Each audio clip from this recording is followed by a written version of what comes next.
start to think about what are those objects that kind of either are kind of related to childhood, or maybe there are only things you start to use as you grow up. Is it things you were never allowed to touch as a kid?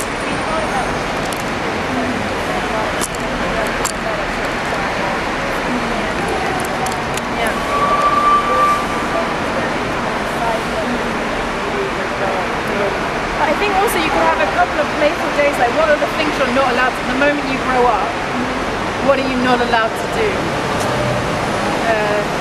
Bouncy castles, playgrounds, ball pits, but what else are those things? And maybe there's a kind of link there, which would be interesting to look at over the next week or so. What does anyone else feel about the kind of the area of interest, the kind of group that's I find the idea of like making a space that makes you feel small really interesting. Make it you walk in somewhere and the whole place is small. I don't know how you do that. Pencil and like sharpener and a huge chair. That's really big. But I think it has to be that scale, doesn't it? Yeah. And it can be very rough. Like this is okay, I'm only seeing it from far away, but it looks like a beautifully made object. And maybe it's a bit looser, but it becomes something where you have to write something, or do you have to kind of get on a really tall desk?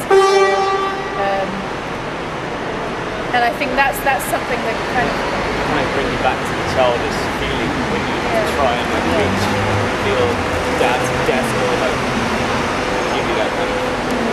I remember graffiti. My dad had this furniture from his granddad, this tool boy thing, and I scratched Joe loves Daniel. But I remember that, like I did at the time, but like the feeling of climbing up, and it was so naughty, I knew I was doing something really bad. I love how you Joe loves Daddy, because he can't really. But also then I denied. I said, "Oh, it's my brother." Why would he write? Yeah. I know, it's bad. But I think there's that kind of emotional aspect to kind of exploring these spaces. And there's a couple of artists that have worked with things like that, like massive chairs that you have to climb into. I can't remember their names, I'm terrible with names. But have a look at other kind of artists and designers who have played with this idea of scale. And is it maybe the opposite way? Do you have to have a way of viewing from very low? So maybe there's like a kind of thing you have to, like an opposite periscope. So actually you only experience the space. What's it like rush hour, walking around as this younger thing? We have videos that we call rush hour. I'm not sure if it's rush hour. What they do rush hour, so it's film from this time. Okay. And I think kind of creating like some tools, and that's what this week is about, is kind of, okay, so is that an interesting, do you experience the shoot in a different way? I also remember running through this road in rush hour as a kid, and it was kind of terrifying, so maybe you have to pick Oxford Circus with this, and is it a kind of pen thing that, do you have a pen? Is it kind of a bomb with it?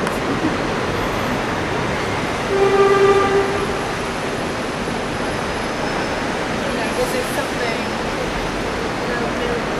Yeah, with a kind of hits, So you have to experience it. Exactly. So instead of just filming it, like you are doing it. So you start to understand it more. So I think there's these two sides to it, and there's quite a few. There's like 6 or 7 of you in the group. 6. So I think you can like test out, and these can be very rough.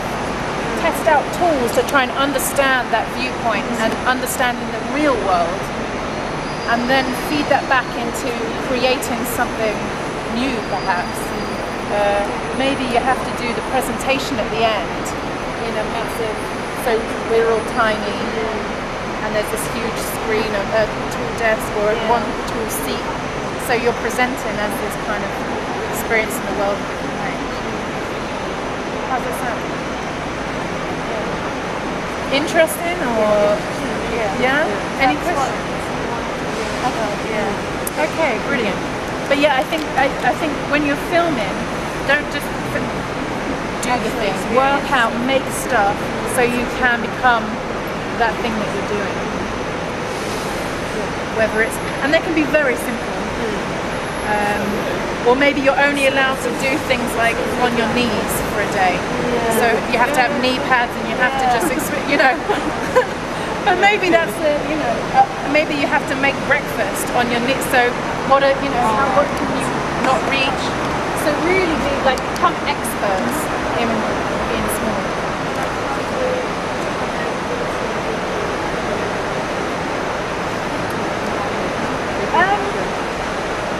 I think that can come. Like we're seeing you on Friday. I wouldn't worry too much. Yeah, I think so. And maybe it becomes like you just change how it interacts with the place. Or actually it's like this therapy of like escaping, and you spoke about this thing last time of like escaping for a moment and coming back. You know? So maybe it's just you feel overwhelmed and then you have this experience somehow that you kind of and then you come back and it could be that. But I think you won't know until you do it, like how you feel. Maybe you feel more stressed, maybe you feel better, maybe it's like a mini holiday. Does that make sense? Yeah. But that could be a way to kind of frame this thing. But I think over the next week, just make as much of it. Experiment very quickly. Give yourself an hour to make this thing, and then go out and film it, maybe 2 of you, while another one kind of makes another tour. So you're generating objects, you're generating films, you're generating experience, and document how you kind of react to it, how people around you. So if you do it in pairs, you're filming this, you're filming her, and the people around. Oh, cool. Yeah?